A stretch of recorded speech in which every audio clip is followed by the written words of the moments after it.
আর যারাই পড়ে তারাই তো নবীজির ভাষায় উত্তম মানুষ, সর্বোত্তম মানুষ। তাহলে আমরা তো এর বাহিরে চলে গেলাম। আল্লাহ রাসূল ফরমান না, ইন্নাল্লাহ তাশতাকু ইলা খামসাতি নাফার তালিল কোরআন।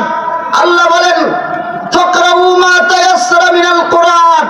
হে মানুষের জাতি, হে ঈমানদার মুসলমান, আমি আল্লাহ কোরআন নাজিল করেছি, কোরআন তেলাওয়াত করো যতটুকু ভালো লাগে, যেই জায়গাটা মুখস্থ আছে যতটুকু তুমি পারো। আমরা সবাই কি আলহামদু সূরা পারি না?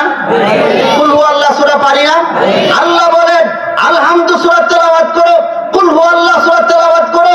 উনি হাফেজে কোরআন হয়ে হাফেজে হিফজ মাদ্রাসায় পড়ায়া যেই সওয়াব পাইলো, তুমি আলহামদুলিল্লাহ পড়ে কুল হুয়াল্লাহ পড়ে একই সওয়াব পাইলেন। বলেন সুবহানাল্লাহ।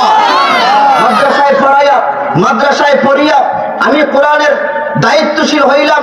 আল্লাহ বলেন না, তারাও দায়িত্বশীল যারা একটা সূরা পড়লো, একটা সূরা শিখলো, একটা সূরা শিখাইলো, দিন জায়গা পরিষ্কার করে একটা বিল্ডিং এর ব্যবস্থা করে দিল, হাফিজিয়া মাদ্রাসার ছাত্রদের ব্যবস্থা করে দিল, পরামর্শ দিল, টাকা দিল, সহযোগিতা করলো।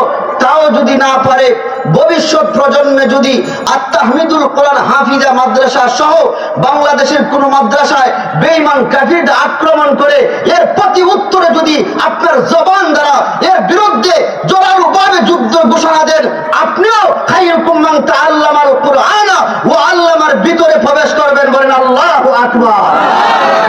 পারবো কি পারবো না?